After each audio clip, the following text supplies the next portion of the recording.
অসুস্থ বলেই যে বসে যাবে তা নয়। অসুস্থ ব্যক্তির জন্য আসল ফরজ হচ্ছে কি দাঁড়িয়ে নামাজ পড়বে। যেমন একটা সুস্থ ব্যক্তির জন্য দাঁড়িয়ে নামাজ পড়া ফরজ, কারণ নামাজের ভিতরে একটি আমলগত রুকন, কর্মগত রুকন ফরজ হচ্ছে কিয়াম, দাঁড়ানো। ওয়াকুমু লিল্লাহি কানিতিন, কোরআনে কারীমে আল্লাহ বলছেন আল্লাহর সামনে তোমরা অনুগত হয়ে দাঁড়াও, মানে সালাতে দাঁড়াও। হ্যাঁ, নামাজের অবস্থায় আল্লাহর সামনে অনুগত হয়ে বা নীরব হয়ে দাঁড়াও। কানিতিনের দুটোই অর্থ, অনুগত হয়ে দাঁড়াও। যেইভাবে আল্লাহ রাব্বুল আলামিন দাঁড়াতে বলেছেন, যতটা দাঁড়াইতে বলেছেন, যেই নিয়মে দাঁড়াইতে বলেছেন, এটা হচ্ছে অনুগত হয়ে দাঁড়ানো। আর একটা হচ্ছে নীরব হয়ে দাঁড়াও, অর্থাৎ দুনিয়ার কোনো কথা কাজ চলবে না নামাজের অবস্থায়। ওয়াকুমু লিল্লাহি কানিতিন, কোরআনে কারীমের আয়াত। তো নামাজের অবস্থায় অসুস্থ ব্যক্তির ওপর একটি ফরজ হচ্ছে কি দাঁড়িয়ে নামাজ পড়া। যদিও সে এই দাঁড়ানোর ক্ষেত্রে দাঁড়াতে পারবে, কিন্তু একটু লাঠির সাহায্যের দরকার। হ্যাঁ, তো লাঠি নিয়ে দাঁড়াবে। একজন লোক যদি লাঠিতে ভর দিয়ে দাঁড়িয়ে নামাজ পড়তে পারে, তো তার জন্য বসা চলবে না। লাঠিতে ভর দিয়ে অথবা দেয়ালে ভর দিয়ে। বলছেন যে ওয়াইন ইহতাজ ইলাল ইতিমাদ আলা আসা, যদি সে লাঠিতে ভর দেওয়ার মুহতাজ, মুখাপেক্ষী হয়, অথবা এইরকম কোনো কিছু, জি, দাঁড়ানোর অবস্থায়, আও মুস্তানাদান আলা জিদারিন, অথবা দেয়ালে একটু ভর দিলেই কাজ হয়ে যাবে। দাঁড়াতে পারবে, কিন্তু একটু দেয়ালে তাকে ভর দেওয়া লাগবে, ইত্যাদি ইত্যাদি। কোনো কিছুতে একটা ভর দেওয়া, দেয়ালে, ফিলারে, এটা খুঁটিতে ভর দিয়ে দেখছে যে আমার একটু খুঁটিতে ভর দিয়ে আমি নামাজ দাঁড়িয়ে পড়তে পারবো, তাহলে দাঁড়িয়ে নামাজ পড়বে। লিআন্না মা লা ইয়াতিমুল ওয়াজিবু ইল্লা বিহি ফাহুয়া ওয়াজিবুন, যদি কোনো ফরজ আদায় করা কোনো কিছুর উপর নির্ভরশীল হয়, যে এই ফরজটা আদায় করার জন্য এই কাজটা করা আবশ্যক, তাহলে যেটি আবশ্যক সেটাও ফরজ। যেমন নামাজ পড়ার জন্য নামাজ উজু ছাড়া হবে না, এই কায়দাটার একটা উদাহরণ দিচ্ছি, অনেক উদাহরণ আছে। মা লা ইয়াতিমুল ওয়াজিবু ইল্লা বিহি ফাহুয়া ওয়াজিবুন, যেটা না করলে একটা ফরজ আদায় করা সম্ভব নয়, সেটাও ফরজ। যেমন নামাজ পড়া সম্ভব নয় বিনা উজুতে, সুতরাং যেমন নামাজ ফরজ তেমন উজুও ফরজ। বুঝতে পেরেছেন? ঠিক কিনা? নিজের জান রক্ষা করা ফরজ কিনা? হ্যাঁ, আত্মহত্যা করা হারাম, তার মানে নিজের জানের হেফাজত করা, প্রাণ রক্ষা করা কি ফরজ। সুতরাং প্রাণ রক্ষা করা যেই বিষয়ের উপর বা যেই বস্তুর উপর নির্ভরশীল, সেটাও ফরজ। সুতরাং পানাহার করার হুকুম, খাওয়া দাওয়াটা কি আপনাদের জিজ্ঞাসা করছি, খাওয়া দাওয়ার হুকুম কি? জায়েজ না মুস্তাহাব না ফরজ? ফরজ। এতটা ফরজ সর্বনিম্ন যা দিয়ে আপনি আপনার প্রাণ রক্ষা করতে পারেন। 3 বার করে খেতে হবে, এটাও ফরজ না। 5 বার করে খেতে হবে, এটাও ফরজ না। 2 বার খেতে হবে, এটাও ফরজ না। হ্যাঁ, হয়তো জায়েজ 3 বার 5 বার খাওয়া জায়েজ, কিন্তু এতটা পরিমাণ সর্বনিম্ন খাওয়া যা দিয়ে আপনি আপনার প্রাণ রক্ষা করতে পারেন, এটা কি ফরজ। আপনি যদি 1 সপ্তাহ না খান, বলছে খাওয়া কি? খাওয়া জায়েজ, আমি খাবো না।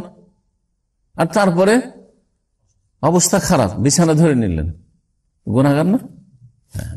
এই জন্য আল্লাহ রাব্বুল আলামিন ক্ষুধার্ত ব্যক্তি একেবারে নিরুপায়, কোনো কিছু পাচ্ছে না, তখন আল্লাহ রাব্বুল হারাম খাওয়া জায়েজ করেছেন। হ্যাঁ, কোরআনে কারীমে আল্লাহ রাব্বুল আলামিন এই মর্মে 3 জায়গায় প্রায় আয়াত রয়েছে।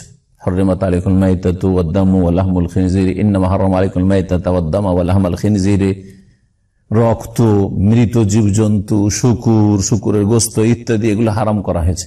কিন্তু ফামানিত্তররা, কেউ যদি নিরুপায় হয়, না খেলে মরে যাবে, এখন মৃত একটা গরু আছে, খাসি আছে, এছাড়া আর কিচ্ছু নেই ওর কাছে, তখন শরীয়তের বিধান যে অতটা খেতে হবে যতটাতে আপনার জানটা বেঁচে যায়। বেশি খাওয়া চলবে না, যে পেয়েছি তো একবার যখন পারমিশন পেয়েছি খেয়েই নি ভালো করে। হ্যাঁ, হারাম। শুকুরের গোশত এইরকম নিরুপায় অবস্থায় অতটা যতটা খেলে জানটা বেঁচে যায়। যা কথা লম্বা করছি না, কায়দাটা বুঝাইতে গিয়ে বললাম, অনেকে বলে বোরখা পরা ফরজ নাকি? এগুলো আজকালকার এক শ্রেণী মূর্খদের প্রশ্ন। বোরখা পরা ফরজ নাকি? এর উত্তর কি?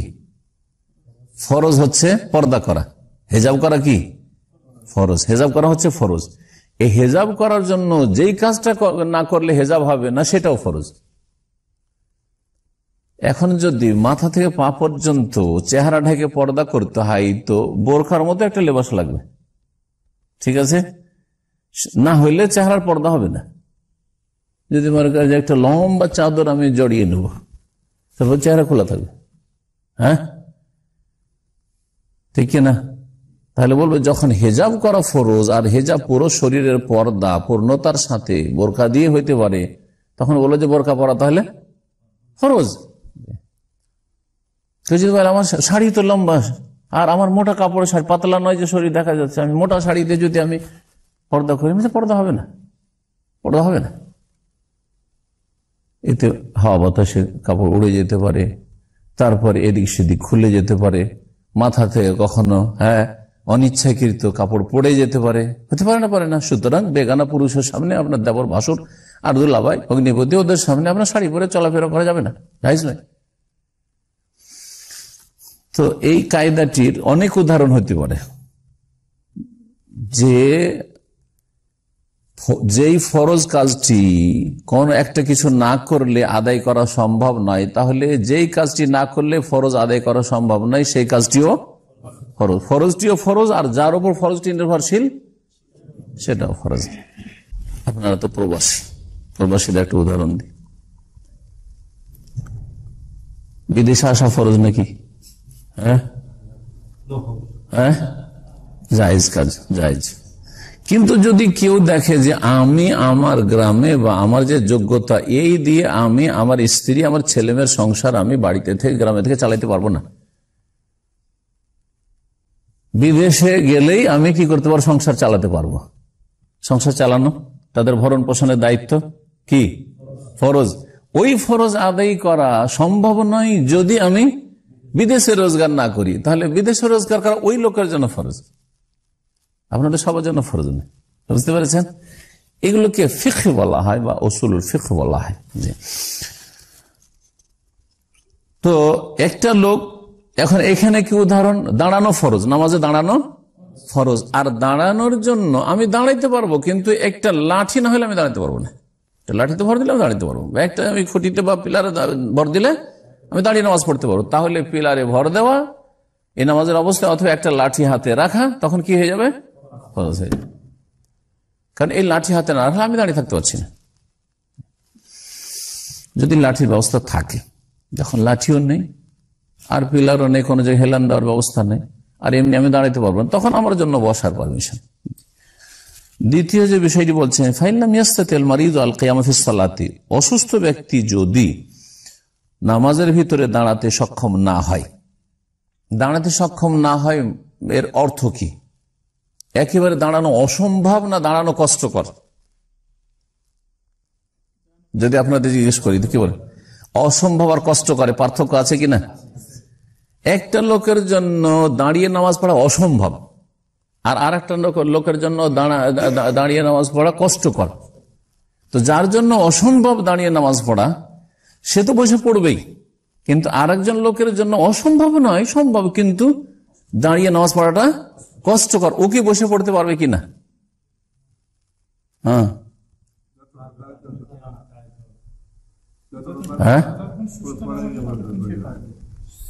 যদি 1 মিনিটও পারবে না, মানে একেবারে অপারগ না, কিন্তু বড় কষ্ট,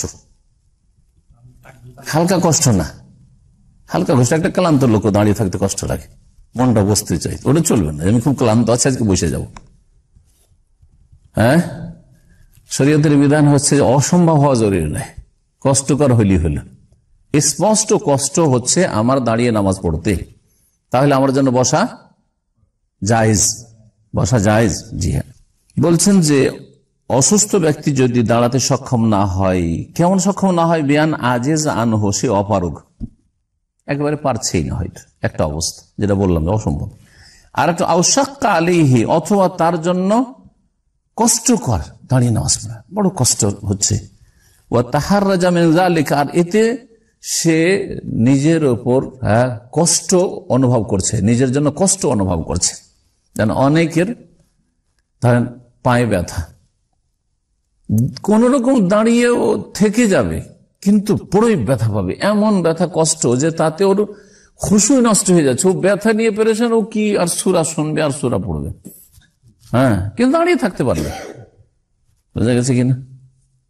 এইরকমই বসতে পারবে, পা মড়িয়ে বসতে পারবে, আত্মায় যেমন বসে বা বৈঠকে বসে, কিন্তু পা মোড়াইলে ওর ব্যথাতে বিষেই ও কাতর থাকবে, বসে যেতে পারবে আত্মায় পর্যন্ত। এটাই যথেষ্ট তার এই ফরজটি ছাড়ার জন্য, মানে অসম্ভব নয়, হয়তো পারবে কিন্তু কষ্টকর তার জন্য।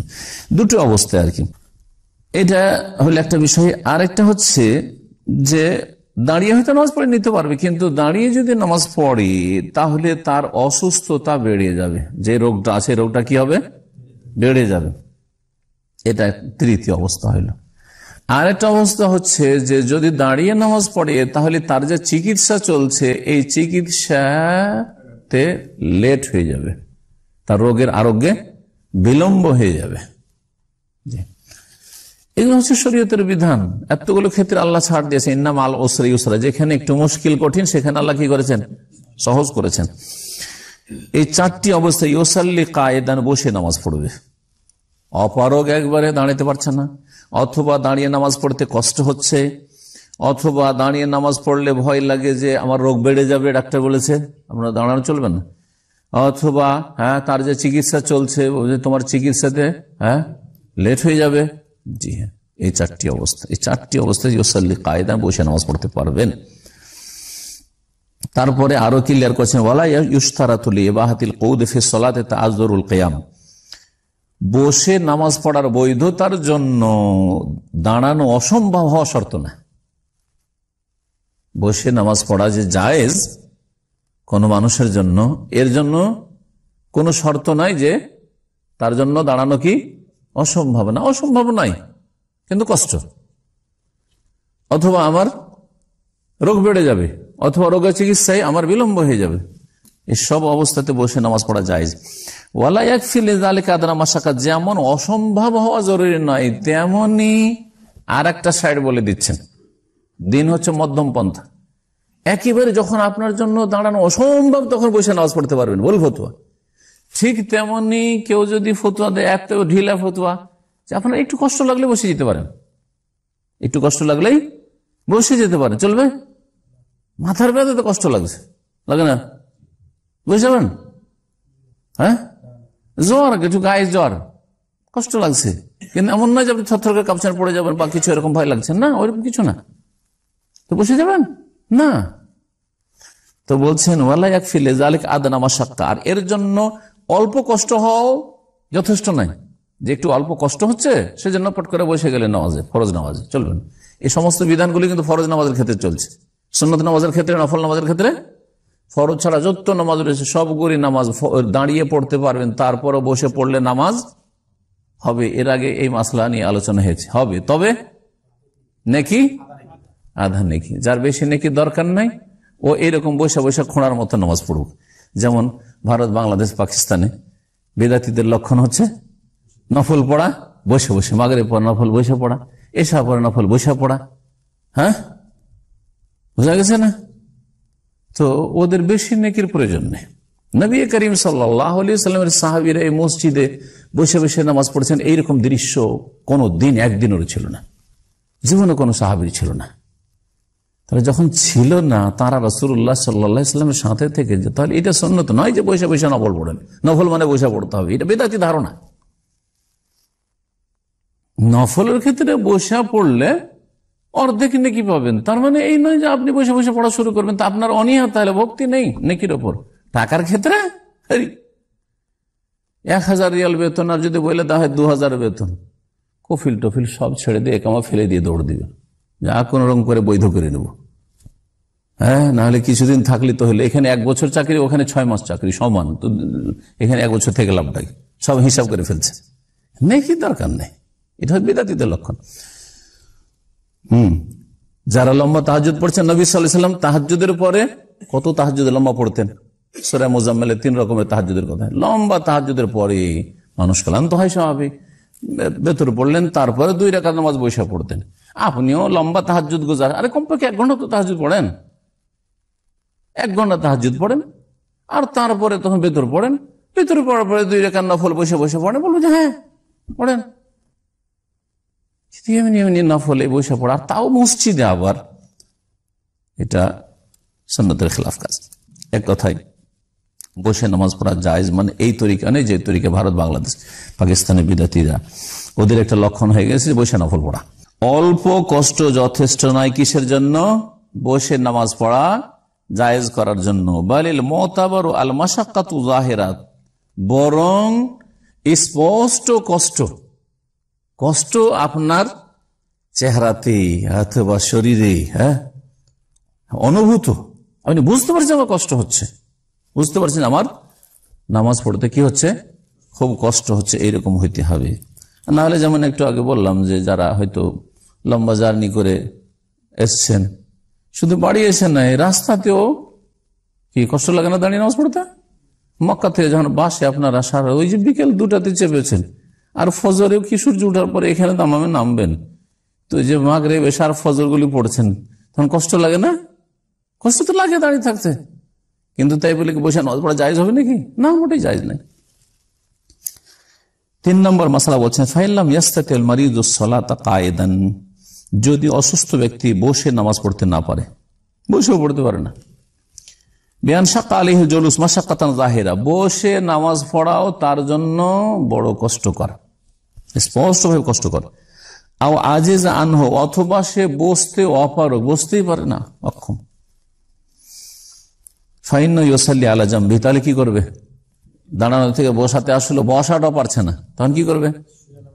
দুটোই পারছেন না, দাঁড়ানো পারছেন না, বসেও পারছেন না, ফাআলা জামবিহি, শুয়ে কাত হয়ে নামাজ পড়ে। জাম মানে কাত হয়ে, এটাকে পার্শ্ব দেশকে জাম্বুন বলে।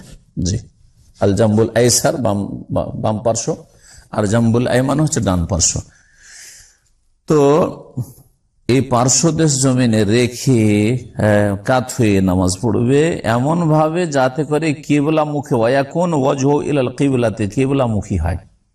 তাহলে আমাদেরকে যারা পূর্ব দিকে আছি কাবা থেকে, যদি ডান দিকে কাত হয়ে শুইতে হয়, হ্যাঁ, ডান দিকে কাত হয়ে শুইতে হয়, আর কিবলামুখী হইতে হয়, তাহলে কোন দিকে মাথা করতে হবে? হ্যাঁ, উত্তর দিকে মাথা করে, এদিকে উত্তর, দেখেন দক্ষিণ, এদিকে কিবলা আছে, এদিকে মাথা করেন আর কাত হন। তাহলে ডান কাতে শুইতে হবে না বাম কাতে? ডান দিকে কাতে শুইতে হবে, ঠিক না? যেমন করে মাইয়াতকে কবরে রাখা হয়, মাইয়াতকে যেমন করে কবরে রাখা হয় আমাদের দেশে, মানে যারা পূর্ব দিকে আছে কিবলা থেকে, যারা অন্য দিকে আছে ওরা অন্যভাবে করবে, তাই না? জি, এইভাবে কিবলামুখী নামাজ পড়তে হবে। তাহলে কাঁথের নামাজ পড়লে কি হয়ে গেল? মুখটা কোন দিকে হয়ে গেল? কিবলার দিকে হয়ে গেল। ওয়াল আফদাল আন ইয়াকুনা আলা জামবিল আইমান, এই ক্ষেত্রে বাম দিকে কাত হয়ে যদি হয়তো জায়েজ আছে, কিন্তু উত্তম হচ্ছে ডান দিকে কাত হয়ে, হ্যাঁ, ডান পার্শ্বকে জমিনে রেখে শুয়ে নামাজ পড়া। ইল্লা ইন কানাল আইসার ওয়াসহাল, তবে তার জন্য যদি বাম দিকে কাত হয়ে ওটা বেশি সুবিধাজনক হয়, সহজ হয়, ফাহু আফদাল, তাহলে সেটা অসুবিধা নেই, সেটাই উত্তম হইতে পারে। তার জন্য কোনটা মানে সহজ হচ্ছে? অনেক সময় হয়তো ডান দিকে কাত হয়ে শুইতে পারছেন না, হতে পারে তাহলে সেই দিকে সমস্যা আছে, শারীরিক হতে পারে। আচ্ছা, আর এক মানুষ আছে যাকে কেবলামুখী করার কোন লোকই নেই, এমন অসুস্থ মানুষ শুয়ে নামাজ পড়বে, কিন্তু কিবলার দিকে যে মুখ করবে তো মুখটা ঘুরিয়ে দেওয়ার লোক না, ও নিজে ঘুরেই তো পারে না, এমন অসুস্থ আছে না হাসপাতালে এমন রোগী, কি করবে? ও নামাজ পড়বে না, হ্যাঁ। কেউ ওকে ফিরিয়ে দেওয়ার মতো নেই কিবলার দিকে, আর সে নিজে থেকে কিবলামুখী হইতেও পারে না। আওকানা তাওয়াফি তাওয়াজ্জুহি হারাজু মাশাক্কা, অথবা সে যদি কোন রকম করে কষ্ট করে যদি কিবলার দিকে ঘুরে, তাহলে তাতে তার কি হবে? কষ্ট হবে। তাহলে সাল্লা আলা হাসাবি হালিহি, যে অবস্থায় আছে, যে অবস্থায় সুবিধা, ওই অবস্থায় নামাজ পড়ে নি। সুবহানাল্লাহ, দিন কত সহজ। যে অবস্থায় আছো ওই অবস্থায় নামাজ পড়ে নাও। এলা আইয়ে জেহাতিন তাসুল আলী, যেদিকে মুখ করে হোক না কেন, তখন কিবলা আর শর্ত নেই, তখন কিবলা আর শর্ত নেই। 4 নম্বর মাসালা, ফাইজ আলাম ইয়াকদিরুল মারিদ আন ইউসাল্লি আলা জামবিহি, শুয়েও নামাজ পড়তে পারেন, তাআইয়ানা আলাইহি আন ইউসাল্লি আলা যাহরিহি। শুয়া মানে শোয়াটা একটা হচ্ছে ডান দিয়ে কাঁথে শোয়া, এতক্ষণ আলোচনা ডান দিয়ে কাঁথে এইভাবে শুইতে পারছেন, এটা উত্তম, কিন্তু এইভাবে পারছেন না। ডান পার্শ্বদেশ জমিনে রেখে যদি শয় আর তো কিবলামুখী হয়ে গেল, যেটা বললাম এটা সবচেয়ে উত্তম, কিন্তু ওটা করতে পারছে না। ওটা যখন করতে পারবে না তখন চিত হয়ে শুয়ে নামাজ পড়বে। কি করবে? চিত হয়ে শুইলে কিবলা কেমন করে সামনে হবে তার শুনুন। বলছেন যে পিঠের ভরে শুয়ে, পিঠের ভরে মানে চিত হয়ে শোয়া। ওয়াতাকুনু রিজলাহু, তখন তার দুই পা কোন দিকে হবে? ইলাল কিবলাতে, কিবলার দিকে হবে। মাল ইমকান, যথাসাধ্য কিবলার দিকে পা করবে, হ্যাঁ, আর চিত হয়ে শুইবে। তাহলে মুখটা কোন দিকে আছে? কিবলার দিকে আছে। আর তার সাথে যদি বালিশ থাকে বা একটু মাথার নিচে একটু উঁচা করা থাকে তো আরো ভালো, হয়ে কিবলামুখী হয়ে গেল। আর যদি নাও হয়, ধরেন তার কাছে কোনো বালিশও নেই, কিছু নেই, মাথাটা একটু উঁচা করবে, তারও কোনো ব্যবস্থা নেই, কোনো অসুবিধা নেই, কিবলামুখী আছে সে। যখন শুয়ে গেছে চিত হয়ে কিবলার দিকে পা করে, তার মানে তার মুখটা কোন দিকে আছে? কিবলার দিকে। কিবলার দিকে বেশি নজর দিতে পারছে, সে কিবলামুখী হয়ে আছে। এই যে ফিকহি মাসআলা, এই মাসআলা সমস্ত মাযহাবে আছে। এই যে কিবলার দিয়ে পা করে অসুস্থ ব্যক্তি যে দাঁড়িয়ে নামাজ পড়তে পারে না, বসেও পড়তে পারে না, শুয়ে নামাজ পড়ছে, তার একটা তরিকা হচ্ছে যে ডান দিকে কাঁথিয়ে শুয়ে নামাজ পড়বে। আর একটা তরিকা হচ্ছে যে চিত হয়ে পিঠের ভারে নামাজ পড়বে, আর পা হবে কিবলার দিকে, মাথা হবে কিবলার বিপরীত দিকে। এতে কি বোঝা গেল? বোঝা গেল যে কিবলার দিয়ে পা করে শুয়া না জায়েজ নাকি? কি বোঝা গেল? জায়েজ। যদি কিবলা দিয়ে পা করে শোয়া ঘুমানো যদি নাজাইজি হইতো, তো ফুকাহায়ে কেরামরা কিভাবে আপনাকে তরিকা বাতলাবেন যদি শুয়ে কিবলা দিয়ে পা করে নামাজ পড়ো? বোঝা গেছে কিনা? তো এই যে আমাদের জাতির মধ্যে, জনগণের মাঝে, বা এই যারা এলিম কালাম রাখে না, কিন্তু হয়তো আছে কিছু মাদ্রাসায় পড়েছে, এখন ফতোয়া না দিলেও তো কাজ চলবে না, মসজিদে চাকরি করে ফতোয়া না দিলেও তো ভাত উঠে যাবে, তো জাহেলের মতো ফতোয়া, কিবলা দিয়ে পা করে বসা যায় নাকি, কিবলা দিয়ে পা করে শোয়া যায় নাকি, তোমাদের বাড়ির খাট কিবলা দিকে পা করে কেন হারাম কাজ করে অপরাধ করে দিস। হ্যাঁ, এগুলি তাহলে মূর্খতা। আসলে এগুলির কোনো ভিত্তি নেই শরীয়তে, না হানফি মজাবে না হাম্বলি মজাব, দেখেন কোনো মজাবই নেই। বরং হানাফি ফিকার কিতাবে এই তরিকে বয়ান করা হয়েছে শুয়ে নামাজ পড়ার। জি, কিবলার দিকে পা করে চিত হয়ে শোন, আর তাহলে মুখটা হবে কিবলার দিকে। 5 নম্বর মাসালা বলছেন ওয়াইয়াসাল্লাল মারিদু কায়দান, যখন অসুস্থ ব্যক্তি বসে নামাজ পড়বে, বসে নামাজ পড়ছেন, বসতে তো পারছেন কিন্তু জমিনে সিজদা করতে পারছেন না, বসে নামাজ পড়ছেন আর জমিনে সিজদা করতে পারছেন না। আও সাল্লা আলা জামবিহি, অথবা শুয়ে নামাজ পড়লেন কাত হয়ে পার্শ্ব দেশে, আও আলা জাহরি, অথবা পিঠের ভরে মানে চিত হয়ে, যেমন বলা হইল। যদি শুয়ে নামাজ পড়ে তখন তো সিজদা করতে পারছেন না, ঠিক না? আর বসে নামাজ পড়ছেন কিন্তু আপনি সিজদাতে যেতে পারছেন না, উঠে যে সিজদায় যাবেন বসা থেকে, এটা করতে পারছেন না। এরকম যদি হয় তাহলে রুকু সিজদাগুলি কেমন করে করবেন? রুকু সিজদা কেমন করে করবেন? শোয়া ব্যক্তি রুকু সিজদা কেমন করে করবে? ইশারাতে, সোজা কথা, ইঙ্গিতে।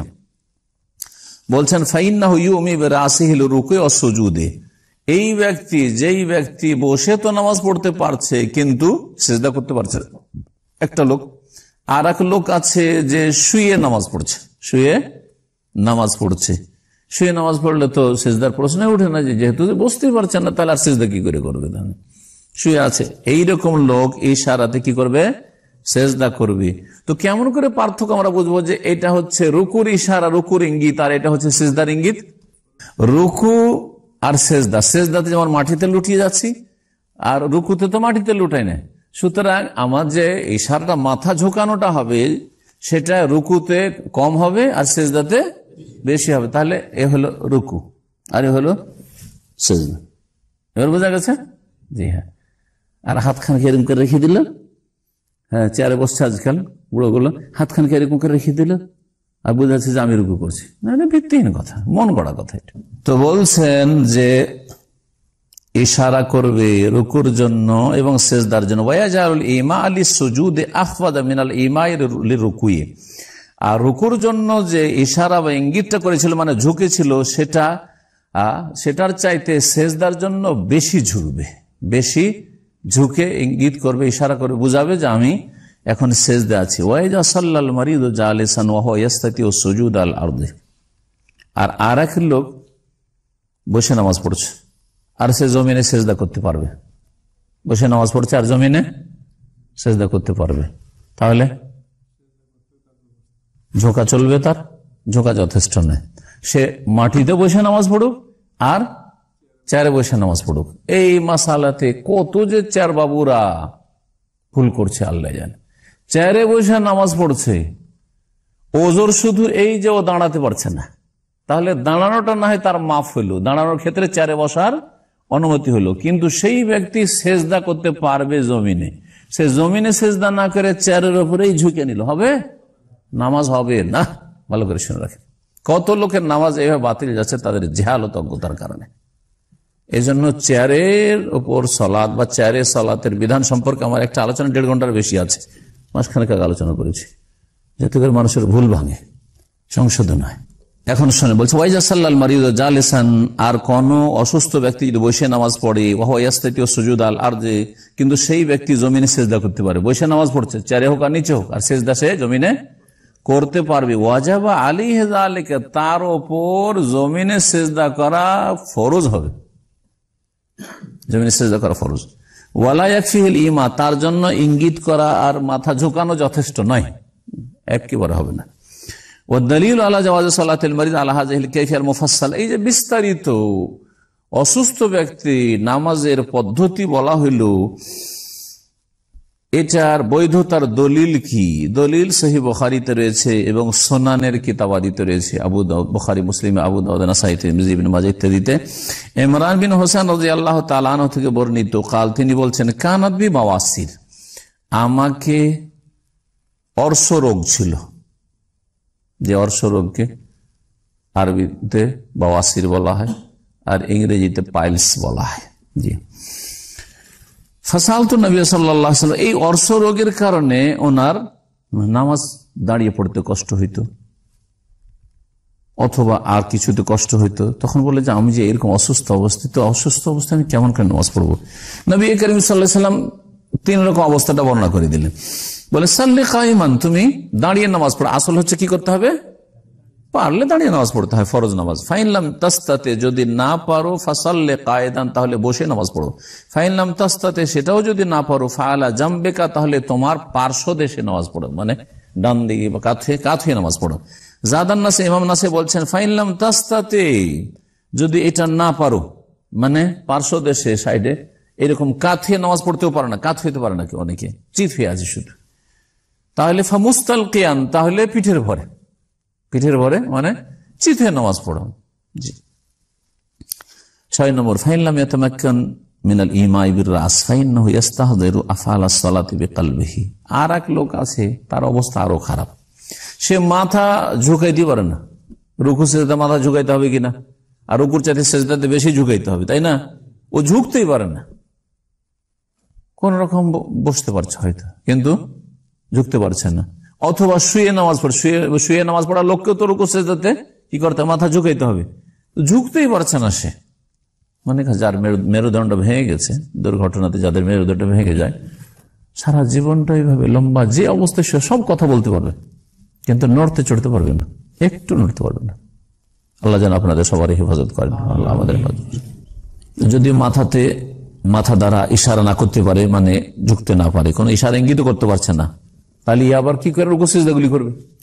বলছেন ফাইন্নাহু ইস্তাহদিরু আফআলাস সালাতি বিকলবিহি, যেটা একটু আগে বলেছেন, তাহলে সে অন্তরে এই কাজগুলি, নামাজের ভিতরে কাজগুলি কি করবে? হাজির করবে, যে এখন আমি রুকুতে আছি, তারপর এখন আমি কিসে আছি? সেজদাতে আছি। জি, এটা হচ্ছে হুজুরে কলব, দিলে অন্তরে বিষয়গুলিকে হাজির করা। রুকুতে হাজির আছি যখন, এই অনুভূতিটা তার অন্তরে থাকবে, তখন রুকুর তাসবিহ পড়ে সুবহান রাব্বিয়াল আযীম পড়বে। সেজদায় থাকবে, যখন ভিতর মনে আসছে যে আমি এখন সেজদার অবস্থায় আছি, তখন সেজদার দোয়া পড়বে, তাসবিহ পড়বে। ওয়া ইউহাররিকু লিসানুহু বিআকওয়ালিহা, আর তার জবান নড়াইতে হবে, কিন্তু বিআকওয়ালি, এই কথা, যে জবান নড়াইতে পারছে, যে ব্যক্তি জবান নড়াইতে পারছে, সে শুধু মনে মনে শুধু সুবহান রাব্বিয়াল আযীমের অর্থটা মগজে, ব্রেনে ঘুরাইলে চলবে না, আপনাকে জিভা নড়াইতে হবে, জিভা নড়াইতে হবে। ফাইনলাম ইয়াতামাক্কান, আচ্ছা যদি তাও না করতে পারে, ফাইনলাম ইস্তাহদার আল আকওয়ালা আইদান বিকলবি, কি না করতে পারে, ওই যে জবান নড়িয়ে সুবহান রাব্বিল আযীম সুবহান রাব্বিল আযীম সুবহান রাব্বিল আযীম ঝুঁকতে পারছে না, তাহলে একই অবস্থা আছে। আমি বসার উদাহরণটা দিচ্ছি, শুয়ে এটা হইতে পারে, বসে বসে আছে আর ঝুঁকে যে রুকু করতে হবে একটু ঝুঁকতে পারছে না। অনেকের ঘাড়ে এমন ব্যথা যে ও একটু ঝুঁকাইতে পারছে না, হ্যাঁ বসে নামাজ পড়ছে। এখন আমার সূরা যেন পড়া হয়ে গেছে, আল্লাহু আকবার, হ্যাঁ তারপরে রুকুতে গেলাম, ঝুঁকছি না, কিন্তু রুকুর তসবিহ, ঠিক না, রুকুর তসবিহ সে জবানে পড়তে পারছে না। কে জবানে পড়তে পারে না? বোবা ব্যক্তি, বোবা জবান নাড়িতে পারবে কি? তোর তো জবানি করে না, জিভা নাড়িয়ে কথা বলবো, তো কথা বলতে পারে না। কিন্তু বোবা ইশারা ইঙ্গিতে যেমন আপনি দুনিয়ার কাজকর্ম বুঝিয়ে দিচ্ছেন, তেমনি তাকে বুঝাইতে হবে যে তোমার উপরে নামাজ ফরজ আছে, আর এইভাবে নামাজ ফরজ আছে। জি হ্যাঁ, এছাড়াও হইতে পারে এমন ব্যক্তি, যেই ব্যক্তি হয়তো হুঁশ ঠিক আছে কিন্তু জবান বন্ধ হয়ে গেছে, অনেকের হয় শেষ অবস্থায় মৃত্যুর মুহূর্তে অনেকে বলে না যে অমুকের জবান বন্ধ হয়েছে, এতদিন ধরে জবান বন্ধ আছে, বলে না, হুঁশ দিশা আছে, চিনছে ছেলে এটা আমার স্ত্রী, হ্যাঁ ভাই বোন সবকে চিনছে, কিন্তু জবান বন্ধ আছে, নামাজ পড়াবেন না। এই ভুলগুলো আমাদের মানুষরা করে। মুমূর্ষু ব্যক্তিকে, অসুস্থ ব্যক্তিকে নামাজ পড়ে না, যতক্ষণ হুঁশ আছে নামাজ ফরজ আছে, যে কোনো অবস্থায় নামাজ পড়তে, হুঁশ থাকলে। হুঁশ যখন নেই, নামাজ নেই, নামাজ মাফ। বলছেন যে যদি এটাও না করতে পারে, মানে জিভা নড়াইতে পারছে না, তাহলে এই কথাগুলি কিন্তু অন্তর জাগ্রত, মানে হুঁশ আছে, তাহলে অন্তরে সেই তসবিহগুলি, সেই কথাগুলি কি করবে, ফিরাবে। ইস্তাহদার আল আকওয়াল আয়দান বিকলবিহি, অন্তরে ওই কথাগুলি, ওই বাচনিক জিকির বা তসবিহগুলি কি করবে, হাজির করবে, অন্তরে হাজির করবে যে এখন আমি কি করছি, যেন সুবহান রাব্বিল আযীম পড়ছি, আমার জবান নড়ছে না, সুবহান রাব্বিল পড়ছি, এখন আমি সুবহান রাব্বিল আলা পড়ছি, এখন আমি আল্লাহুম্মা গফিরলি ওয়ারহামনি ওয়াহদিনি ওয়াআফিনি ওয়ারযুকনি পড়ছি ইত্যাদি, এখন আমি আত্তাহিয়াত পড়ছি, পড়তে কিছুই পারে না, কিন্তু এখন আত্তাহিয়াত পড়ছি আমি, এখন আল্লাহুম্মা সাল্লি আলা মুহাম্মদ পড়ছি, আর অন্তরে পড়ছে। জিকিরে কালবি বলা যেতে পারে, এটাকে কি বলা যেতে পারে? জি হ্যাঁ, একটা হচ্ছে জাহরি, উচ্চ স্বরে বলা, যে আমি কথা বলছি এটা উচ্চ স্বরে, আর একটা হচ্ছে সিররি, মানে জিভা নড়ছে কিন্তু ভয়েস বেরোচ্ছে না, কিন্তু জিভা নড়ছে, এটাকে সিররি বলা হয়, মনে মনে পড়া। আর আরেকটা হচ্ছে জিকরে কালবি, মানে অন্তরে ওই শব্দগুলি বা বাক্যগুলি আসছে, এটা তাই করতে হবে।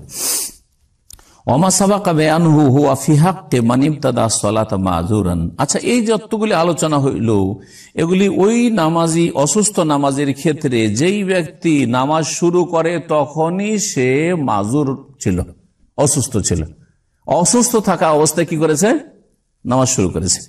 ওয়াস্তামারা বিহিল ওযর ইলাল ফারাগ মিনহা, আর এই অসুস্থ অবস্থায় তার নামাজটা শেষ, শুরু থেকে শেষ পর্যন্ত সে অসুস্থ, তাহলে এই বিধানগুলি। ও আম্মা মানিবতাদাহ ওয়া ইয়াকদুর আল কিয়াম, কিন্তু অনেকে আছে যে প্রথম নামাজ পড়তে যখন ঢুকেছিল তাকবীরে তাহরিমা দিয়ে, তখন সুস্থ, বেশ সুস্থ, ও ভাবতে পারেনি যে আমাকে বসে নামাজ পড়তে হবে, দাঁড়িয়ে শুরু করেছে, তারপরে মাথাটা এমন ঘুরে উঠলো, চক্কর দিয়ে যে আষাঢ় খেয়া পড়ে যাবে, হতে পারে না, সুগার লো হইলে, প্রেশার হাই হইলে, হ্যাঁ এরকম আরো কিছু হইলে,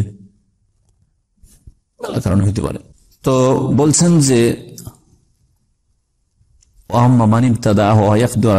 যেই ব্যক্তি নামাজ শুরু করলো এমন অবস্থায় যে সে দাঁড়াতে সক্ষম, সুম্মা তারা আলিহিল আজজু আনহু, তারপরে হঠাৎ করে সে আর দাঁড়িয়ে থাকতে পারছে না, অপারগ, হ্যাঁ, আও ইবতাদা ওয়ালা ইস্তাতিউল কিয়াম, অথবা সেই ব্যক্তি এর বিপরীত, শুরু করেছিল যখন, তখনই সে দাঁড়াতে পারছিল না।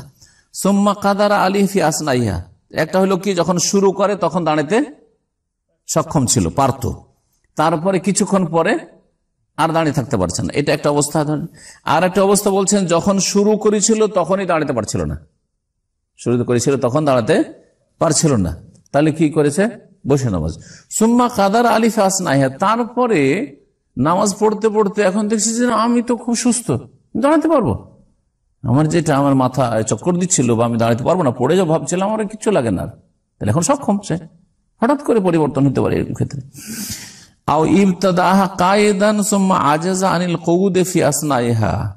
অথবা শুরু করেছিল বসে, এটা হচ্ছে বসা লোকের, বসে শুরু করেছিল, তারপরে কিছুক্ষণ পরে দেখছে আর বসে থাকতে পারছি না, বসা থেকে উল্টে পড়ে যাবে।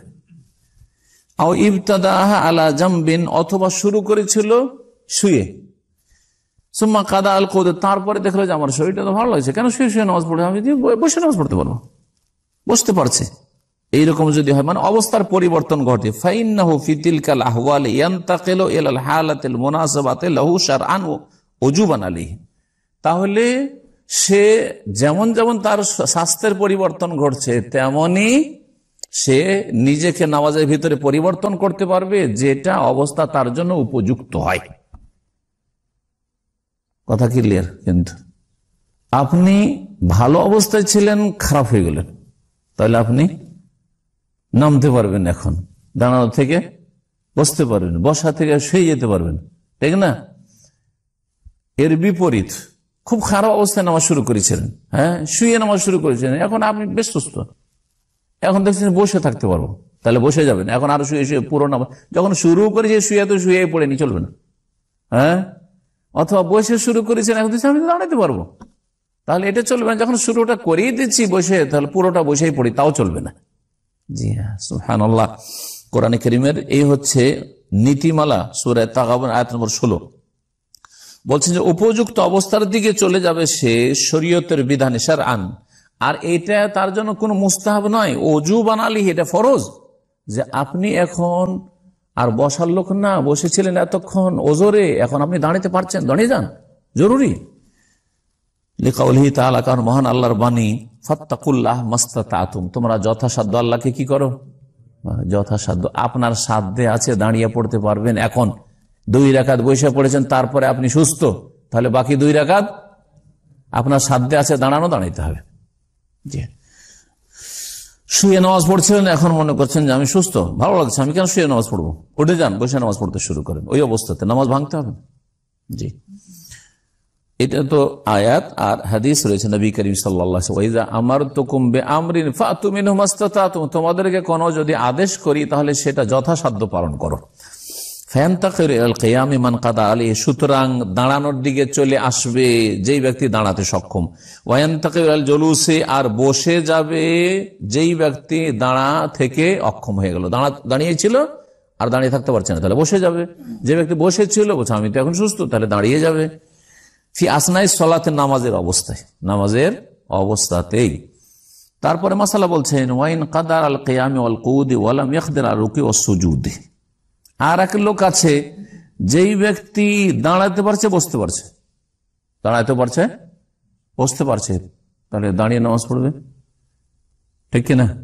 আর বসতে পারছে, তার মানে আত্তাহিয়াত গুলো, আর তারপরে ওই যে রুকু সিজদার সময়, রুকু 2 সিজদার মাঝখানে যে বসা, বসতে হবে না, হবে না, কিন্তু বুঝতে পারছে, তো কাজগুলি করতে হবে, কিন্তু সিজদা যেতে পারছে না, রুকুতে যেতে পারছে না, এটা হইতে পারে না, পারে না, হতে পারে। একটা লোক কি করছে, দাঁড়াইতে পারছে, হ্যাঁ, আর সে কিছু না, রুকু করতে পারছে না, সিজদা করতে পারছে না, বাকি সব করতে পারছে, মানে বসতে পারছে আর দাঁড়াইতে পারছে, রুকু করতে পারছে না, সিজদা করতে পারছে না, কি করবে তাহলে?